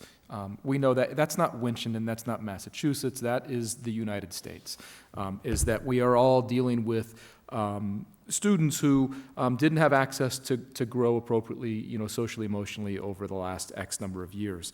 And we see that across the board. And so although I recognize 5th grade is currently, working at a different kind of social emotional level oftentimes, it's sort of relative to the grade levels that they're surrounded by. It's not as if the 8th graders are, working on par as a typical 8th grader was pre-COVID. They're working, below as well. So my response, however it's received, is that we're working with that across the board. And in fact, I spoke to a parent today, nothing to do with any of this, but her shared concern with me was about a particular grade level student she had was grade 1 and didn't get any in-person schooling up through 5 years old. And so she was really concerned about her academic growth.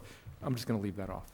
Was concerned about her academic growth around reading and so on. And so, but was very targeted around because she didn't have access. Her student did have access. So it's a very common theme, whether that's around social emotional or academics. And so, that's sort of my response to that, is that we're struggling with that and have been working around social emotional sort of initiatives throughout COVID, and we'll continue to do that over the coming years.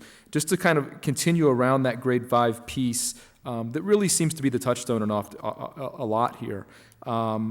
Also raised is the academics of grade 5. So it goes hand in hand with the social emotional. It's all there. And so this was also raised by some of the teachers, that they've been really doing some nice work at Toy Town, and we're going to be excited to share with you in the near future some of their data that we've had over the year. You've seen that earlier this year. But their point was, gosh, they're doing all these great interventions. We really hate to walk away from that. We're doing this. We don't want to give it up because we're seeing great growth. And so, what I explained to teachers, and maybe Ms. Vizina sat down too quickly, but we'll find out. Ms. Vizina has intervention blocks they just call it a different thing. Toy Town, don't ask me. No, never mind. They call it a win block. It's what I need now, right? So we get the data, we look at what the students need, and we put them into intervention groups at Toy Town. And they just happen to call it win. Ms. Vizina has an intervention block. She just doesn't call it win. She calls it something else. So, to assure the teachers, as an example, we're not walking away from your intervention programming. Kids are still going to get what they need. as they grow, as they move up to grade 5. As they move up to if they were to move up to the middle school. The other piece, and this is a little bit ancillary around grade 5, and I wish, I wish that Ms. Diaz could have been here tonight, and as well as Ms. Rickson. They're both home ill this evening. We wish them a speedy recovery. But I had heard from Ms. Diaz where some fourth graders, I should say, had started to hear about some of this, whether it's from home. I don't know. It's how it goes around your homes, but where they were actually a number, and I'm not saying 100% of our fourth graders, but she had come up, a number of fourth graders had come up to her excited about the prospect of getting to go to the middle school.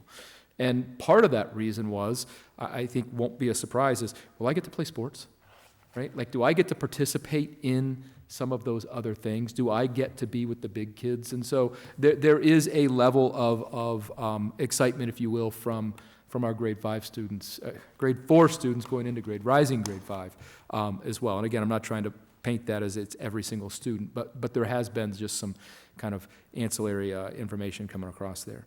As it relates to staffing, right now, Ms. Eldridge, specific to staffing is, step 1, or phase 1, if you will, or year 1, is we are reorganizing and putting the people in the different places. That's not really going to require additional staffing. We're not going to reduce staffing. I think you heard me speak earlier tonight. We're actually looking to grow staffing as we would grow programs. We heard a couple of weeks ago that we're very optimistic about what this year's budget holds when we start getting numbers from the state, and there's potential there. Again, no promises, but it could quite possibly provide the opportunity to grow this year that we weren't really expecting. So as it stands today, I think to answer Ms. Eldridge's question, staffing, we don't need new staffing for this. We don't have new students. We don't have anything different. Year 1 is put people in the right places. Let's get a focus on that pre-K. Let's get the correct curriculum in there that aligns with kindergarten and so on, that we don't really currently have in a really effective way. And that's really talking about taking some of the things we're currently doing in kindergarten and moving that down. There's some opportunity with some of our programs. And then years 2 and 3 are to expand the program to have better access for our community. So I think I answered, or addressed, I should say, the things that you raised, Ms. Eldridge. I hope I did. Mr. Chair, if you had something else, any other questions that she had, I'd be happy to answer, but that's what I wrote down. From the members. Questions, discussion. Mr. Chair. Karen? So I do have a couple questions. Do you know how many people total attended these meetings? You said that only about a half dozen families attended the 3 family-oriented meetings. Correct. And you said there were And I'm not more including, community members. So how many roughly? Again, about a half dozen family/community, and I'm not including teachers who are also, there were a few more teachers who were not, teachers who are also parents. So I'm sort of setting that aside. So are you saying only half a dozen people? That is correct. All 9 or 8, however many? Are you saying there were 5 meetings total? There were 5 meetings total, 2 of which were for faculty, staff, et cetera. Right. 3 of which were for community, families, et cetera. Okay, so let's separate out. So for the community families, you're saying only half a dozen people showed up Correct. through those 3 meetings? Correct. Okay. For the teacher meetings, staff meetings, how many people showed up roughly? First meeting, approximately 40. Okay. I'm just 40-ish. And second meeting, I'm going to say 30-ish. Okay. Now, my second question to go along with that, I had made the suggestion that we also do a survey because of the, how quickly we were doing these meetings. And I appreciate that you did add a 3rd meeting. Was there a survey sent out? We had a survey. We were planning on doing a survey for students, but we had, sure, you can come up to speak to the survey, absolutely. Recognizing Stephanie Rondeau. Mr. Chair, Stephanie Rondo, teacher at Murdoch High School, activities advisor and president of the Winchendon Teachers Association. We have crafted a survey for our students. We have not had an advisory block since the last time the committee met because it's midterms this week. So we have that survey in the pocket ready to go out probably on Monday. We have had conversations with student leadership about the move. But again, those survey results would be, we'll do that next week. And as far as sending a survey to the staff, we reached out, and like I said, we had over 40 teachers, which represents about 40% of our staff at one meeting, and then 30-ish at a second meeting. So I think we've spoken with or been in contact with the majority of the teachers who would be affected by this move at this point. Thank you, Ms. Rondo. You're welcome. Sorry. But I meant to the community and the families. I understand. And there's not been a survey to go out to communities and the families. Right, So- and that was my biggest concern, was that we make sure that because, as I had stated before, that a lot of families may not be able to attend these meetings. I understand, and I'm just being honest with you, that we were not able to get that out. Okay. Let me see. You answered my when will steering committees begin, and I noted that you said, staff. So you're not planning on having any family involvement, any community involvement? On the steering committee specifically? Yeah. No, I'm sorry. That's an oversight on my part. And again, I tried to say that's not all inclusive, but there will include family / community, whatever is appropriate as well on the steering committees, yes. And that was raised at a staff meeting as well, and that will be included. Okay, and who will be making the choice of who's on these steering committees? Because I know that in the past, I've heard from people that, and God knows, none of us want to be on it, let's be clear. I thought you were None of us are volunteering. Alicia and Greg volunteered enough tonight. You got to speak into the mic, they can't Sorry. hear you. But for the steering committees, who is going to be making the choice of who ends up on the committees? I mean, honestly, it usually depends on how many volunteers we get. And I'm going to be really frank, that generally speaking, we get fewer folks than we want on a lot of our committees, just being honest, especially from our community. From a grade level perspective, I'm going to ask that our grade level folks, if you will, from within schools, make that decision. Again, we're not looking for entire grades to sit on this, but that they have a representative that they move forward. That those grade levels would need to choose amongst themselves, if you will, that type of thing.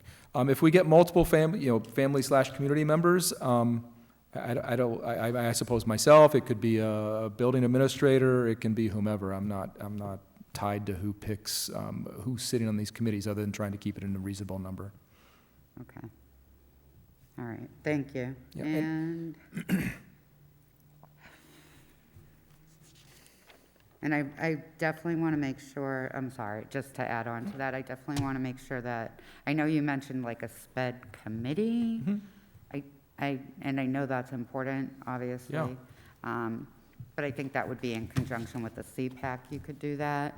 However, I think that making sure that however you do if you have enough, and I feel very strongly, obviously, and I think Nicole can testify that most special ed parents tend to be the most involved parents.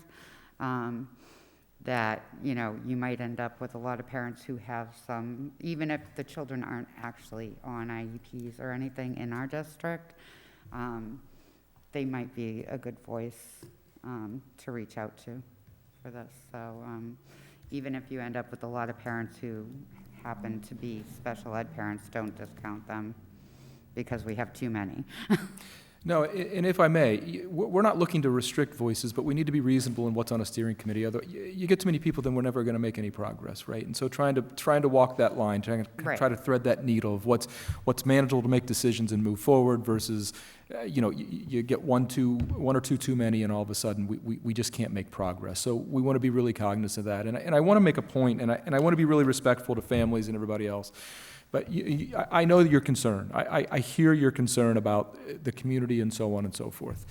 And I've actually thought a lot about this in terms of that particular component as we've come out of COVID and we've gotten used to Zooms and all these millions of things. And I don't know why I didn't think of this sooner, but, and again, with all respect to families, I've attended the Halloween parade, and these are only elementary events.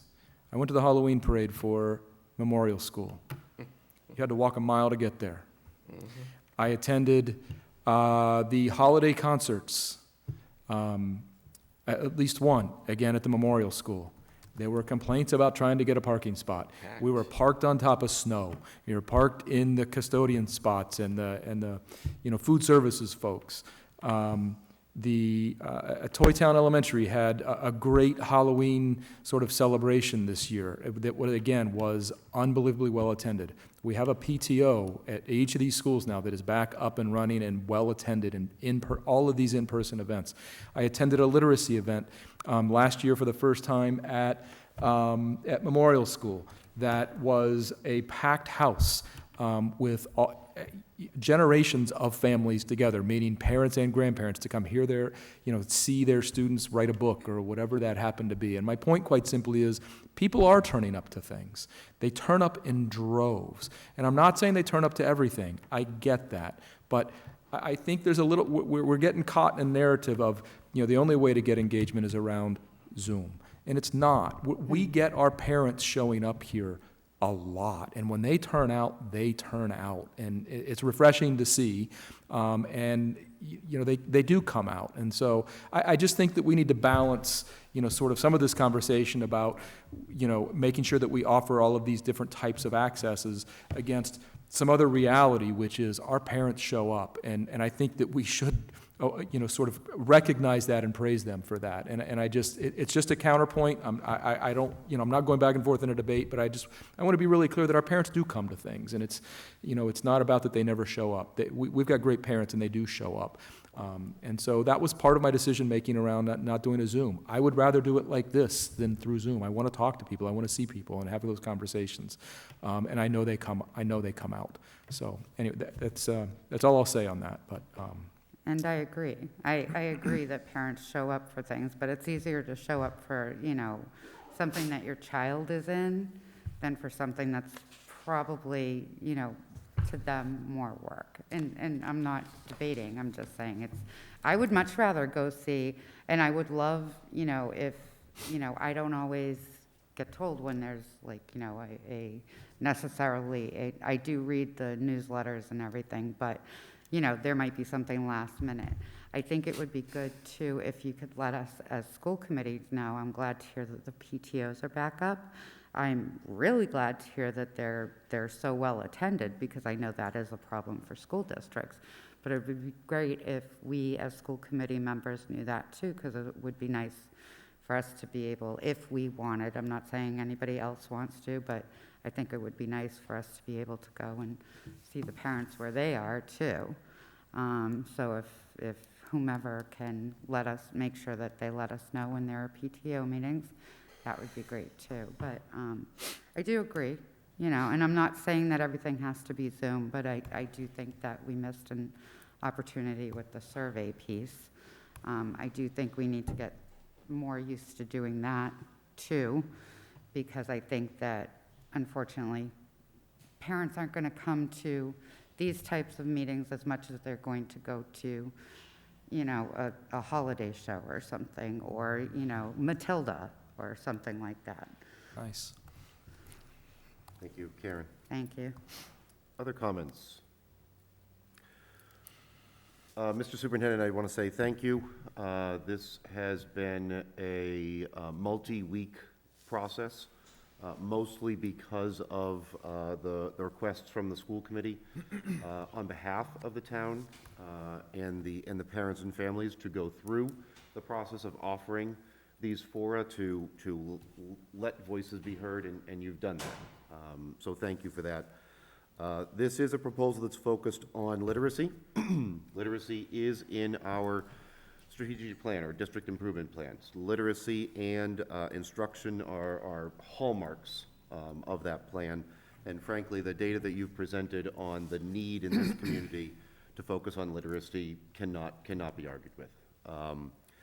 I'm really excited. I think I heard more definitive information tonight than even in the previous updates about the opportunity, the possibility, the future of possibly expanding free or subsidized pre-kindergarten education, which is for a town that certainly has financial challenges, is a wonderful opportunity. I have one item I want to highlight and one area of question.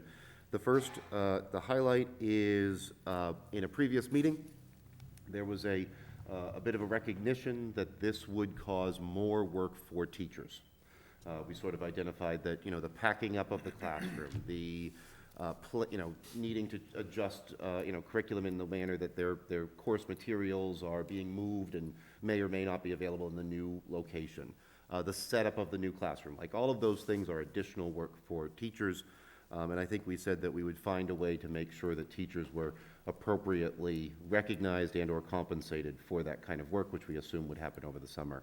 I just want to highlight that one more time. We don't have to rehash it. You covered it last time.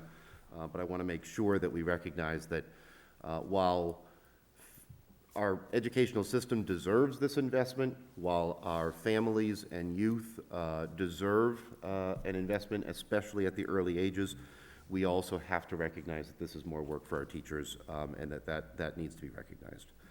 The second thing, and this is more of a question, maybe concern, is we've used the term steering committee multiple times. I think you've used it in all of your presentations.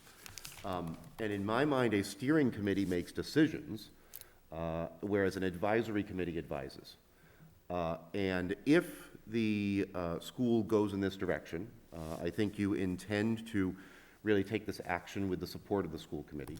And if the school committee were to support this action, it would be up to the administration to make these decisions. It would be up to the administration to decide where the positions are, where the grades are, where the classrooms are, where the specials are. That's an administrative responsibility. And having committees to inform that is prudent. It's wonderful. It's responsible. But I want to be sure that we're using the same language that you're using when you say that any members of the committees would have great influence on the ways in which things would be set up, but ultimately those decisions have to be the administrative structure of the school committee, of the school system. Am I off base? Are we using similar language there? No, I think you're correct in the interpretation of how it would proceed. But I think that, in the spirit of how I'm using this is that they have a voice and input as opposed to just, you're going to do it like this, if you will, to just be very plain. And an example I use with, and again, I think I brought it up tonight, the steering committee that would go to the existing Toy Town building would be, we're not going to say that you have to be here, you have to be there. It's going to be like, what's going to be best for it? Those folks would come in and say, what's going to work best for us in this building in terms of a location? That might mean that the person in charge of that building, the administrator, okay, that's fine, but, we're still going to specify rooms, if you will. So, the way you explained it is accurate. They're going to inform, but at the end of the day, the administrators, do have to make decisions. That's what they get paid to do, and for the best, the best of their building. There's oftentimes multiple variables, and we all see variables at a different level. We see the scope of things based on sort of our positions, if you will. And teachers ought to be focused at what's right in front of them. And as you move up that hierarchy, we broaden that scope, and there's many more variables to consider when we have to make decisions. But we want teachers and staff and so on to have a voice as a part of that decision-making process that ultimately, administrators are going to make. Comments, questions? Mr. Chair, I just want to say that I'm excited to see this, and I'm excited to see the presentation, and I'm excited that you brought this before us. And you talked about how the district schools, one or the other or several, have been underperforming for 15 years. Well, I was on the school committee initially from 1999 to 2002, and they weren't in great shape then. I think there has been an attitude, not so much with this committee, but the committee and maybe even the community over the years, that All we needed was the right superintendent. The superintendent will turn things around. But I like this because this isn't so much the superintendent turning things around, although I'm glad you brought the initiative, had the initiative to bring this forward. It's building things from the bottom up instead of from the top down, starting with the kids that need a good start to learn how to learn, if you will, to get what they need before they go into the higher grades, and to get a tradition or a habit of learning from a very early age. And I'm glad to see the district going the way it's going right now, to be honest with you. I mean, Jess has been around a long time. She's seen the number of superintendents that we've gone through. She knows that we've seen problems of whatever the teaching technique, the flavor of the month was, the same way with certain curricula. Things would change too often. And just hoping to hit the right chord. And I think we're getting close to that. And trying something new, it can be good. I mean, Jess tried something new a few years ago, and she'll be the first to admit that the rollout maybe could have been a little bit better, but it's worked, and she's staying with it. And this is the sort of thing that I want to see given support, and the kind of thing that I want to see work for the students from a very early age, and for the families, and ultimately for the community. So I just want to thank you for bringing this forward. I think it's something that the district needs and that the town needs. Yeah, thank you. And I should also have pointed out earlier, and I don't know if I said it, but this is about, we're all in this together. This isn't about what the high school has done right or wrong, or what the middle school or the Toy Town. This is about the outcomes that those kids have. The reason kids aren't going to four-year institutions the way we might like has nothing to do with their last 2 years of school. This has to do with what started in pre-K and K. And the spirit and the vision that we're trying to put forward is that this is about all of us, and that this is a move to be about all of us, so that we can have a better district, and the students, get the outcomes that they deserve and our community deserves, and hopefully impact them for life. So thank you for what you said, and I think it's, again, it's the spirit of our team, and getting out of the silos and trying to move as a whole this district in the right direction, and I hope what's best for the community as well. So thank you. Mr. Chair, Karen? I'd just like to make the note that though Jess has been here for a long time, it's because she was born here. No, because she's been here since she was like a baby, so she's not that old. Yes, but you weren't put on the line like that. Thank you, Karen. The minutes will reflect all of that. It'll be in the minutes. Happy to entertain other discussion or a motion. Mr. Chair, Greg? I move to support the district's proposal to proceed with the reorganization of schools and the creation of an early childhood literacy center as presented. Second. We have a motion and a second. Any discussion? All right, those in support? Alicia, those, yes, vote, Alicia. Yeah. Greg? Quit influencing my vote. No, Sorry. Larry? joke. Aye. Karen? As much as I would like to, no. And the chair votes aye. The motion passes 4-1-0. Thank you very much, and thank you, Mr. King, and the administration and teachers who are here today, who were supported this proposal. Thank you for your support. We have future agenda items. We do have our ELA curriculum on there. That will be coming up. That's been rolling for a while, so I'm sure that will be coming soon. Other agenda items we'd like to see. Oh, we pushed the MASC conference February update 16th. to February 16th. Other agenda items we'd like to put on the docket? Mr. Chair, I don't know, it's something that needs to go on for the next agenda, but certainly on, well, this will probably be in the superintendent's reports anyway, just sort of a periodic update as to how things are moving toward the creation of the literacy Absolutely. program. Great. Well, I'm sorry, I missed that.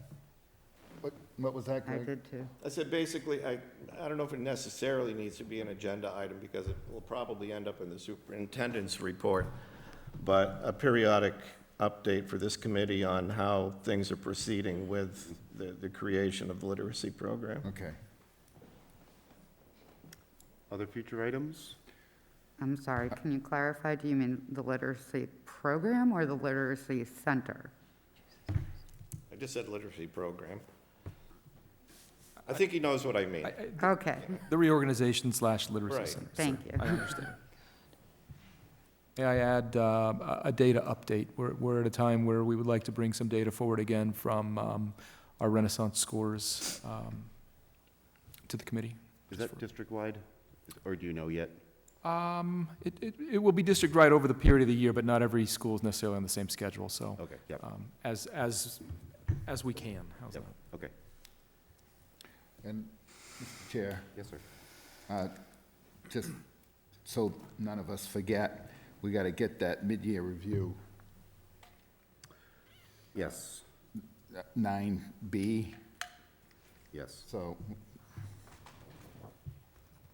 we got to get that in there somewhere. That's right. That will be probably 1 or 2 meetings from now. Okay. Other items? Okay. Closing comments. Let's start with Karen.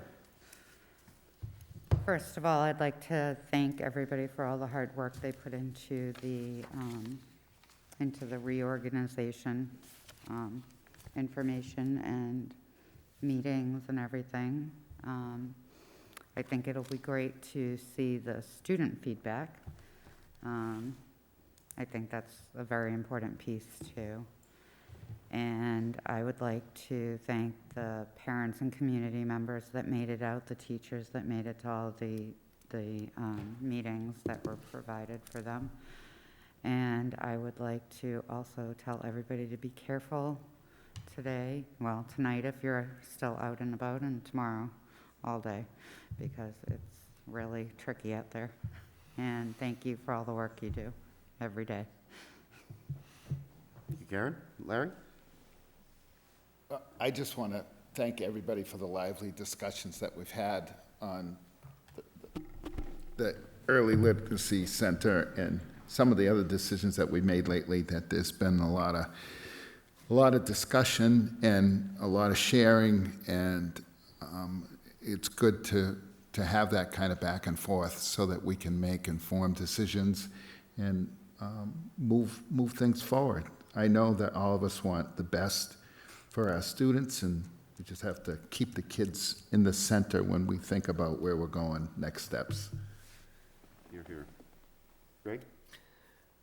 Just briefly, I don't want to sound like I'm a one-man fan club for Mr. King here, but basically congratulations to him for the report last night from the audit committee and from the town's auditor in terms of the steps that have been taken to get the finances in the district in the kind of shape that they need to be in. And it was a very positive report, so thank you. That's all I'll say. Thank you. Like what Larry said, in light of our discussion, I'd like to quote the Greek philosopher Heraclitus: "There's nothing permanent except change." I'm glad. And death and taxes. Glad the audience appreciated that. Thank you. I'll be here in 2 weeks.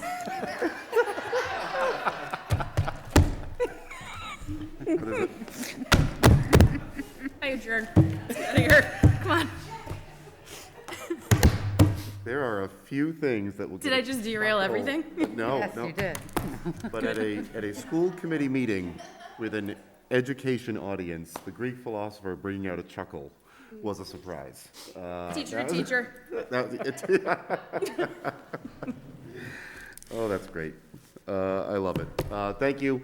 I want to say also congratulations to the school administration. Amazing audit report last night that perhaps in the last couple of years we've started to get used to audit reports being relatively favorable. It was not that many years ago that I think this town can remember when that was not the case.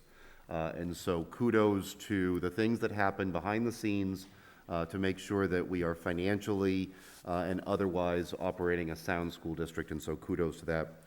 We ran too long, so I was going to say make sure you get out and voice your choice on the vote that's happening in town today, but you know we were chatty. So it's after 8 o'clock. I hope everyone had the opportunity to do so. And if you haven't seen your email yet, somehow while presenting on an early literacy program, the superintendent also found it possible to send out a closure of school tomorrow. Be safe. It is a snow day, and everyone enjoy that. Happy to entertain a motion for adjournment. So moved. Second. We have a motion and a second. All in favor? Aye. It is unanimous. We are adjourned at 8:07. Thanks, everybody.